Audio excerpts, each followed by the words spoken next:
if you want the Abrahamic moral system, if you want to get the full benefit of the Abrahamic moral system, what you must do is believe in an omnipotent, omniscient, perfect and perfectly moral Abrahamic God, because that would make it logical to believe that good will be rewarded and evil punished in this life and the next. So, and this would allow me to make the argument for belief in God in this way. So I would ask you, you'd like to believe that good will be rewarded and evil punished, wouldn't you? And then you'd have to say yes, because if you said no, then I would accuse you of being an evil person who doesn't want to be punished for his evil. So you'd have to answer, yes, you'd like good to be rewarded and evil punished. And then my next question would be, you do know, don't you, that it would only be logical to believe that good will be rewarded and evil punished in this life and the next, if the Abrahamic God exists to reward good and punish evil? And you'd have to say yes, because otherwise it wouldn't be logical to believe that good will be rewarded and evil punished if there's no one around to do it, right? Why would you believe such a thing if there's no one around to do it, who is, at least in theory, capable of rewarding good and punishing evil in this life and the next? So if you want good to be rewarded and evil punished, you would have to believe in the Abrahamic God if you don't want to be mocked for being illogical. So there you go, and then you slide into belief, because once you say you believe in the Abrahamic God, then it's like, well, it means you believe in the afterlife, and it means that you would wish to avoid going to the worst place in the afterlife, and in order to avoid going to hell, you would have to obey God's laws. There you go, job done. And obviously, you're going to say, well, which laws are the laws of God? And then you'd be referred to Scripture. There's obviously the Holy Bible, but then it's not complete, because so the Old Testament is the Jewish section of the Holy Bible, and the New Testament is the Christian section of the Holy Bible. But if you go to Jews and ask them what they think of Christianity, and if they dare to be honest, they'd say, well, we think it's idolatry because it is idolatry to worship a man. So Christians would all be going to hell because they break the first and second commandment.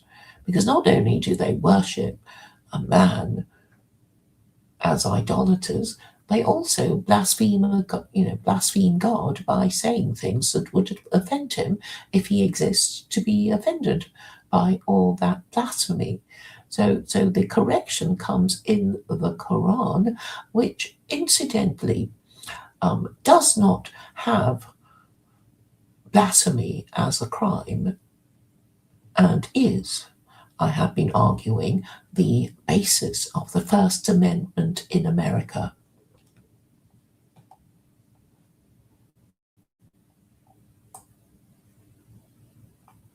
Joel asks, are atheists evil? Well, we all have the evil inclination, the Yetzer Hara.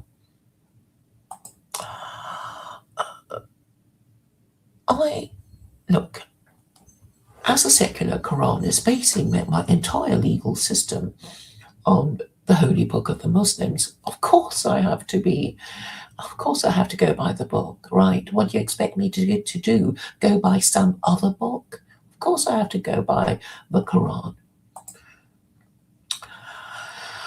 You call me a slave. I really think, okay, if you believe in this Abrahamic moral system, you would have to believe that he created the universe and humanity. And if we are his creatures, then we are his slaves.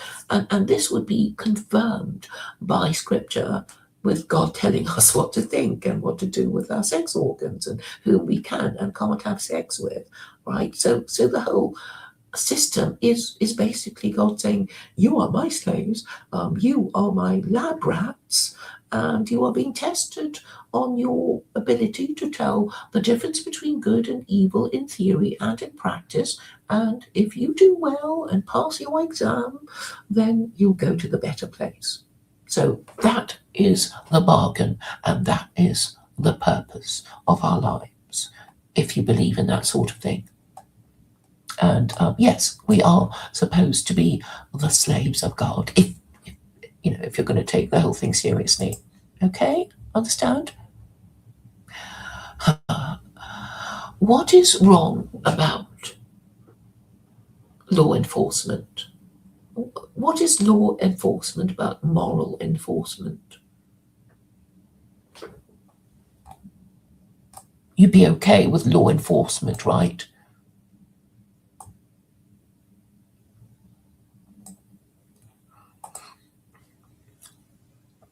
I don't know what you think I am fetishizing, but I don't necessarily think that God is on my side. I mean, obviously, if I'm going to be promoting this narrative and the laws of this Abrahamic God, I would have to, try and remain in good standing with God, and obviously not go around, murdering and robbing people. How is the apprehension of the Abrahamic God pitiful? I would say it's helpful for spiritual, social, moral, and political reasons. So it makes people better able to think in the long term, to postpone gratification, to reject the temptations of short-term gratification. It gives people principles to defend. It gives men principles to defend, and if they choose to do so, it will make them men who will have the respect of their women. What's wrong with that?